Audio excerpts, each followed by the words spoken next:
अच्छी गवर्नमेंट होती तो वो प्लानिंग अपना दिखा देते दिल्ली में। महंगाई और एक लड़कियों की सुरक्षा आजकल का सबसे मेन हो गया है।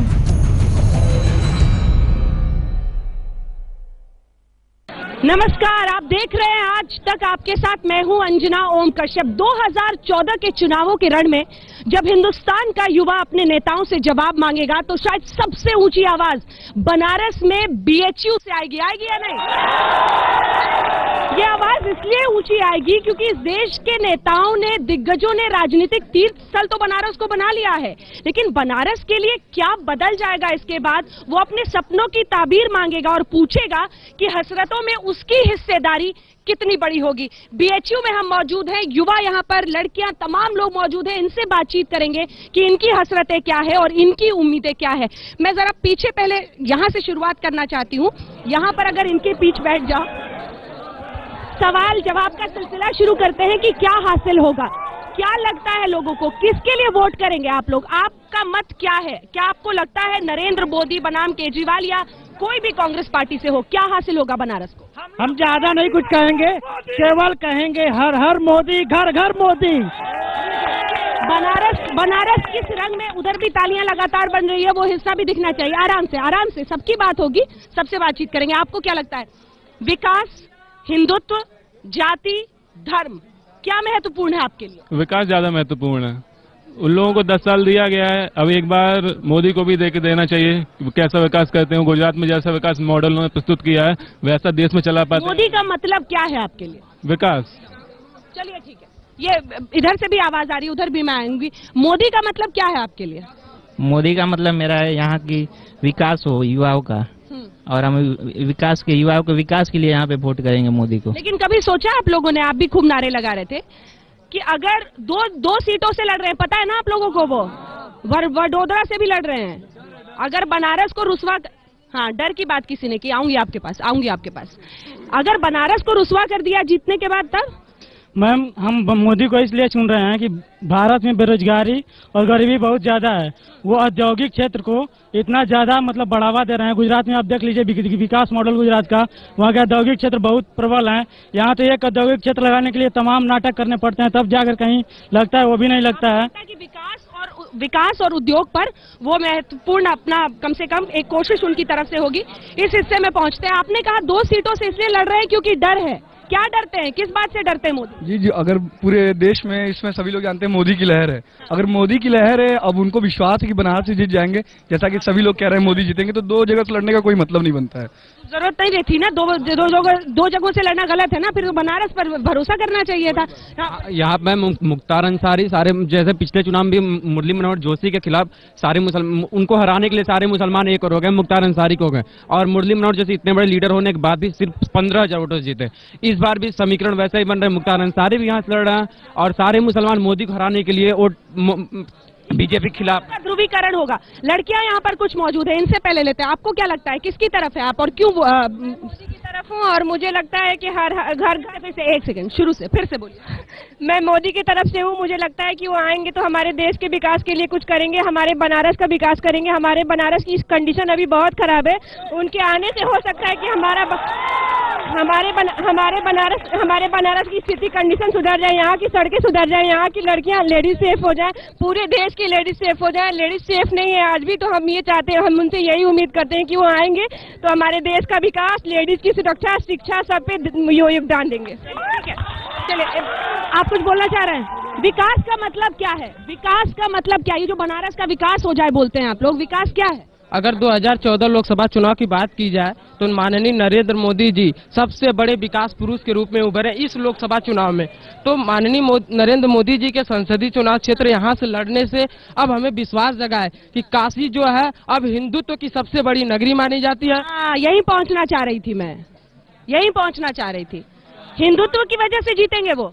हाँ जी हाँ, हिंदुत्व के वजह से ही वाराणसी में चुनाव जीतेंगे। और वाराणसी, हिंदुस्तान का मतलब क्या है? हिंदुस्तान का मतलब है हिंदुत्व। हमारे कि भारत में तो हर कोई जिएगा ना। अरे भारत में प्लीज अपनी अपनी बारी के वजह, भारत में तो हर कोई जिएगा ना और उसी सम्मान से जिएगा। कोई बड़ा बनता है अगर माइनॉरिटी को सुरक्षा देता है। इस बात का एहसास है क्या बीएचयू में पढ़े हुए लोगों को, बच्चों को? अगर मैं अगर मैं काशी हिंदू विश्वविद्यालय में पढ़ने वाला छात्र हूँ और मेरी नजर में बस मेरे लिए या मेरा खुद का नारा है जय हिंदू जय राष्ट्रवाद, और इस चीज को बढ़ाने का काम 2000 लोकसभा चुनाव में माननीय नरेंद्र मोदी। चलिए आपका नारा, ठीक है ठीक है ठीक है, आपने अपनी बात कर ली। आप बोलना चाह रहे हैं कुछ? नारे लगाएंगे खाली नरेंद्र मोदी के नारे लगाएंगे और उन्हें जितवाएंगे बस। इधर भी कुछ, हाँ आप बोलिए आप बोलिए। देखिए, ये धर्मनिरपेक्ष की जो बात करते हैं मोदी जी, वो पूरी तरह से उनकी बात से हम सहमत हैं, और ये हिंदू राष्ट्रवाद विचारधारा का मोदी पूरी तरह से जीतेंगे यहाँ से, उम्मीद है हमारी 100+10%। 100+10%, अच्छा 110%। मैम पूछिए, आप क्या बोलना चाहते हैं? विकास का मतलब क्या है? कैसे नरेंद्र मोदी की, जो मैं यहाँ पर कम से कम खूब देख रही हूँ नारेबाजी हो रही है, उसका मतलब क्या है? विकास का मतलब होता है सबको रोजगार, सबको सुविधाएं मिले, जो मेडिकल फैसिलिटी है, जो कुछ भी फैसिलिटी है, ताकि अपने जीवन की जो मूलभूत सुविधाएं हैं, फंडामेंटल राइट्स में हमें मिला है, right to equality, right to opportunity, हमको हर चीज की अपॉर्चुनिटी मिले, हेल्थ केयर फैसिलिटी, हर फैसिलिटी मिले, रोजगार मिले, यही आपको लगता है? आप बोलिए। आप विकास की बात कर रही हैं, तो जिस दिल्ली में आप कहते हैं कि बदलाव आ गया है, 49 दिनों में क्रांति हो गई है, तो वहाँ की स्थिति आप जाके देख सकते हैं कि महिला सुरक्षित नहीं है। और जहाँ तक बात है 2 सीटों से लड़ने की, तो हमने देखा कि जिसको कहा जाता था कि India is Indira and India is Indira, उन्होंने भी 2 सीटों से चुनाव लड़ा था। और जहाँ तक बात है यहाँ अल्पसंख्यकों की, तो वास्तविकता तो यह है कि हिंदू अल्पसंख्यक हो गए हैं, जिस प्रकार की नीति है हमारे सरकार। धर्म के आधार पर बातचीत को ले जाना बड़ा बेतुका होता है, कई बार समझना बिल्कुल होता है, क्योंकि उससे ऊपर बढ़कर देश के लिए एक सेकंड उससे बढ़कर देश के लिए महत्वपूर्ण ये है कि बिजली, सड़क, पानी, जो इंसान अस्पताल के बाहर जिंदगी की सांसें लड़ता है, जिसको अंदर व्यवस्था नहीं मिलती है, उस पर नजर होना चाहिए युवा का। आप इस बात से सहमत नहीं है? हम इस बात से सहमत है, बिल्कुल। ठीक है, फिर यहीं से बातचीत, यहीं पर बात खत्म होती है। आप बताइए, अब जरा अरविंद केजरीवाल के बारे में बातचीत हो जाए, ठीक है? तो अरविंद केजरीवाल भी अगर यहाँ से चुनौती देने को तैयार दिख रहे हैं, उस पर क्या कहेंगे? उनको बनारस स्वीकारेगा? बात ये है अरविंद केजरीवाल जो दिल्ली में अपना परीक्षा दिए, वे उसमें पूर्णतः असफल रहे। वे बोले कि हम दिल्ली में ऐसा बदलाव लाएंगे, ये करेंगे, वो करेंगे, लेकिन एक मुद्दा लेकर वो उस पे असफल रहे, वो कुछ नहीं कर पाए। इसलिए मुझे लगता है नरेंद्र मोदी एक विकास पुरुष के रूप में उभरे हैं, वो कुछ करके ही जाएंगे, और बनारस यही देखना भी चाहता है। ठीक है, आप लोगों का मानना। एक सेकंड, आराम से नारे तो आप लोग लगाइए, कितने पॉलिटिकली एक्टिव है वो भी दिख रहा है। अरविंद केजरीवाल पर भी मैं एक सोच चाहती हूँ युवा की, क्योंकि दिल्ली में उनकी जबरदस्त जीत हुई थी, लेकिन आप लोग नहीं मानते। ठीक है, जल्दी। मैम, ये इस बार भी दिल्ली में पूरी सीट जीतेंगे और विधानसभा इधर पूर्ण बहुमत से जीतेंगे वो दिल्ली। कौन? अरविंद केजरीवाल। अच्छा, आपको केजरीवाल में दम दिखता? जी एकदम। और कितने लोगों को यहाँ पर अरविंद केजरीवाल में दम दिखता है? हाथ उठाइए,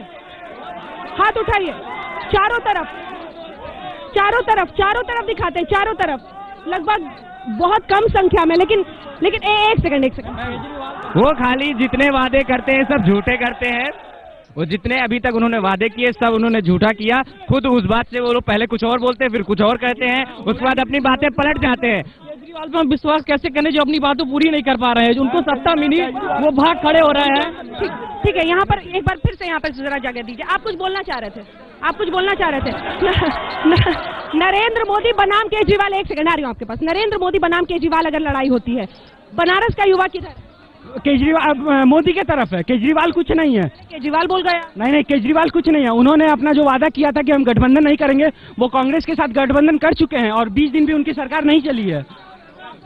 आपको लगता है दम नहीं है उनमें? चलिए, आप अपनी बात बोलना चाहिए। आ रही हूँ, आपके पास भी आ रही हूँ। आपके पास चाहूंगा, केजरीवाल बहुत अच्छे आदमी है, लेकिन हमें एक लीडर चाहिए जो हमें मोदी में दिखता है। वो मुझे लगता है कि वो हम लोगों को लगता है कि हम लोगों को देश को विकास की तरफ ले जाएंगे, लेकिन मोदी के पास प्लानिंग नहीं, केजरीवाल के पास प्लानिंग नहीं। अगर उनके पास अच्छी गवर्नमेंट होती तो वो प्लानिंग अपना दिखा देते दिल्ली में। हम लोगों ने उन्हें मौका दिया दिल्ली में, लेकिन वो कुछ नहीं कर पाए, अपने पावर को यूटिलाइज नहीं कर पाए, और वो पूरी तरह से विफल हो गए। सांस ले लीजिए।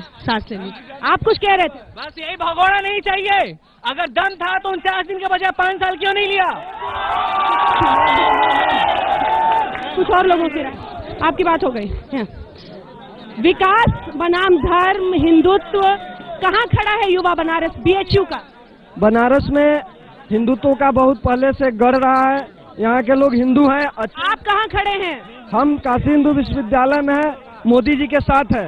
भाजपा के हम लोग शुरू से समर्थक रहे हैं, लेकिन एक बात से हम लोग बहुत चिढ़ रहे हैं कि मोदी जी पुराने जो भाजपा के कार्यकर्ता रहे हैं, पुराने जो नेता रहे हैं, उनको महत्व नहीं दिया जा रहा है। कानपुर भेज दिया गया जोशी जी को, जसवंत सिंह जी को कोई स्थान नहीं दिया जाना लगा है। इनका तानाशाही रुख आज से ही दिखने लगा है। सवाल यह है कि क्या मुरली मनोहर जोशी, लाल कृष्ण आडवाणी, जसवंत सिंह सरीखे नेता, जिन्होंने इस पार्टी में एक लंबा काम किया है, जिनका सम्मान करना उनकी जिम्मेदारी बनती थी, उससे वो पीछे हट गए। इनका कहना है कि उनको इग्नोर किया है उन्होंने। आप लोग सहमत हैं इससे? हाथ उठाइए, हाथ उठाइए। बहुत कम लोग सहमत दिख रहे हैं। चलिए, हाँ बोलिए बोलिए। देश की सियासी तपिश में पहले ही झुलस चुके अरविंद केजरीवाल यहाँ बनारस में आप पूरी तरह साफ हो जाएगी और लगातार अपने को कुंदन साबित करने वाले नरेंद्र मोदी न सिर्फ बनारस से बल्कि मुकम्मल मुल्क से जीतकर मुकम्मल मुल्क की फिजा बदल कर रख देंगे। चलिए आप। अरविंद केजरीवाल की सियासत की शुरुआत दिल्ली में हुई थी। वो भ्रष्टाचार के विरोध में थे, आज वो नरेंद्र मोदी के विरोध में है। क्या इसका जवाब है आपके पास? क्या मनीष सिसोदिया, कुमार विश्वास, क्या केजरीवाल को जवाब है इसका? प्रबल उम्मीदवार दूसरी पार्टी का हो तो उसके खिलाफ कोई लड़े ना, ये कह रहे हैं? हाँ, यही कहना चाह रहे हैं हम। क्यों कह रहे हैं आप ऐसा? क्यों वॉक ओवर दे किसी को? क्यों नहीं कह सकते हम? आज वो सियासत में आए थे। तंत्र का मतलब समझते हैं आप? बीएचयू में खड़े हैं, आप बीएचयू में खड़े हैं, आपको लोकतंत्र का मतलब समझ में आता है? क्या है लोकतंत्र? आप अपने प्रश्न से भटक रही, मैं आपका खंडन करता हूँ। आप जिस बात में आई हैं उस बात को यहाँ ले आइए, ठीक है? लोकतंत्र का मतलब होता है चुनौती देना, कि हर किसी को अधिकार है कि वो लड़ सकता है, वो लड़ सकता है ना, अधिकार तो है। नरेंद्र मोदी के विरोध में क्यों है वो? मैं एक मिनट मैम, मैं इनके बातों को आगे बढ़ाना चाहूंगा। इनका कहना था कि केजरीवाल जो है वो भ्रष्टाचार के खिलाफ अपनी लड़ाई शुरू किए थे, लेकिन उनका मकसद अब मोदी के खिलाफ लड़ना हो गया। मैं ये कहना चाहता हूं कि जब उन्होंने भ्रष्टाचार के खिलाफ लड़ाई शुरू की थी तो उस पर अड़िग रहे, और जब उन्हें मौका मिला दिल्ली में, ठीक है, अगर वो इतने ही सच्चे हैं, वो खाली नरेंद्र मोदी से लड़ना चाहते हैं तो 2 सीट लड़ सकते हैं। तो रायबरेली से भी एक लड़े। सोनिया गांधी तो बहुत धुली तो है नहीं, साफ सुथरी छवि की है नहीं, कांग्रेस में सबसे भ्रष्ट पार्टी है, सब जानते हैं, ऑल ओवर वर्ल्ड में भ्रष्ट पार्टी है। तो दोनों जगह से लड़े ना, सिर्फ नरेंद्र मोदी से क्यों लड़ रहे हैं? रायबरेली से भी लड़ जाए, पता चल जाएगा उनको।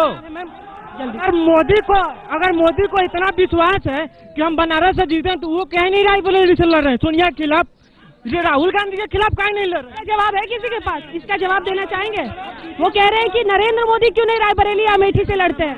नरेंद्र मोदी 2 जगह से उन्होंने किया। नरेंद्र मोदी नहीं चिल्ला रहे कि हमको किसके खिलाफ लड़ना है, वो विकास की बात कर रहे हैं। वो लड़ नहीं रहे किसी से, उन्हें विकास से मतलब है। लेकिन केजरीवाल लड़ रहे हैं नरेंद्र मोदी के खिलाफ, ना कि विकास की। कोई भी पार्टी खाली किसके खिलाफ लड़ी? खाली नरेंद्र मोदी। कोई विकास की बात नहीं कर रहा। नरेंद्र मोदी विकास की बात कर रहे हैं खाली। बाकी पार्टी खाली सांप्रदायिकता को नहीं लाना है,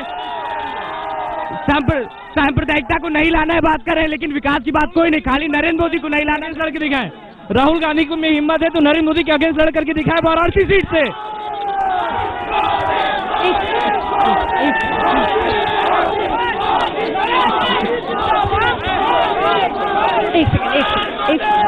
प्लीज मैं कर रही हूँ, ठीक है, मैं खत्म करी। ये आपको क्या लगता है, आपके लिए क्या मुद्दा महत्वपूर्ण? लड़कियों की सुरक्षा मेन इंपॉर्टेंट है मेरे लिए, स्पेशली इंडिविजुअली एक लड़कियों के लिए। आजकल महंगाई और एक लड़कियों की सुरक्षा आजकल का सबसे मेन हो गया है। लगता है कि बहुत महत्वपूर्ण है और इसीलिए। हाँ देखिए, हिंदुस्तान में धर्म और जाति एक ऐसा शब्द नहीं है। हिंदुस्तान विकास चाहता है और ऐसा पहली बार हुआ है कि हिंदुस्तान जो है पहली बार 18 से 39 साल के बीच में जो है सबसे ज्यादा इसमें है, और इसलिए जो है हिंदुस्तान विकास चाहता है सिर्फ। और नरेंद्र मोदी ने एक रोड मैप तैयार किया है, इस पे सतत मॉडल के रूप में हम लोग विकास चाहते हैं हिंदुस्तान के। बस आप में से कितने लोग इस बार वोट डालेंगे? आप में से कितने लोग इस बार वोट डालेंगे? वोट डालने वाले लोग दिखा देते, जरा पीछे हो जाइए प्लीज, खत्म करें। आप सब वोट डालेंगे है ना? पहली बार वोटर है या दूसरी बार वोट डाल रहे? दूसरी बार डाल रहे हो? क्या सोच के डालोगे? यही सोच के डाल रहा हूँ कि इस बार कोई ऐसा उम्मीदवार, ऐसा प्रधानमंत्री देश के सामने आए जो इस देश का विकास करे और दूसरे देशों में जो हमारे ऊपर चाइना अटैक कर रहा है उसका करारा जवाब दे, चाइना को और पाकिस्तान दोनों को। कौन देगा? वो मोदी दे सकते हैं। और चलिए ठीक है, और किसी को बोलना है तो हाथ उठा दीजिए, बाद में शिकायत मत कीजिएगा। अब सबको आपने बोला। हम ये कहते हैं, राहुल जब चुनाव आता है, राहुल गांधी को विकास की बात याद आती है। 10 साल तक उनकी सरकार बनी रही, अगर उन्हें हिम्मत थी तो कोई भी मंत्रिमंडल संभालते, उनके अंदर हिम्मत ही नहीं है, इसलिए कोई मंत्रिमंडल नहीं संभाले। और जब चुनाव आता है उनको विकास की बात याद आती है। सोनिया गांधी और राहुल गांधी कोई भी मंत्रिमंडल नहीं संभाले थे और बोलते हैं हमने विकास किया, कुछ विकास नहीं किया है। आप बोलिए अपनी बात। एक सेकंड प्लीज प्लीज प्लीज। जब वोट, आप भी वोट डाल रहे हैं इस बार, पहली बार या दूसरी बार? क्या सोचकर डालेंगे और क्यों डालेंगे? देखिए, जहाँ तक केजरीवाल वर्सेस मोदी का सवाल है, तो मोदी जी ने तो उन्होंने प्रूफ कर दिया गुजरात में, तभी वो आज पीएम कैंडिडेट हैं। और जहाँ तक केजरीवाल का सवाल है, तो 45 दिन की सरकार चला नहीं पाए, जनता दरबार लगाए, जनता नीचे, वो अपने छत पे चले गए। उसके बाद तरह तरह की बस दूसरे से कुछ वो बस आपकी बात वही बात कमोवेश सब कह रहे हैं। आपके लिए क्या महत्वपूर्ण है? आपको लगता है कि कोई चलिए, बीएचयू का ये चेहरा भी दिख रहा है, जरा ऊपर दिखा देते हैं। बीएचयू का ये चेहरा भी दिख रहा है।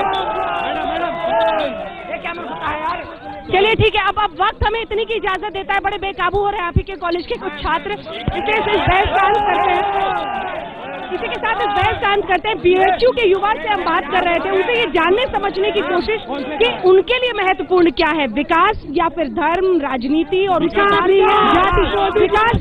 विकास है ना, तो विकास के इनाम पर तालियां बजा लीजिए अपने लिए। बहुत बहुत शुक्रिया आप सभी का हमारे साथ शामिल होने के लिए। अच्छी गवर्नमेंट होती तो वो प्लानिंग अपना दिखा देते दिल्ली में। महंगाई और एक लड़कियों की सुरक्षा आजकल का सबसे मेन हो गया है।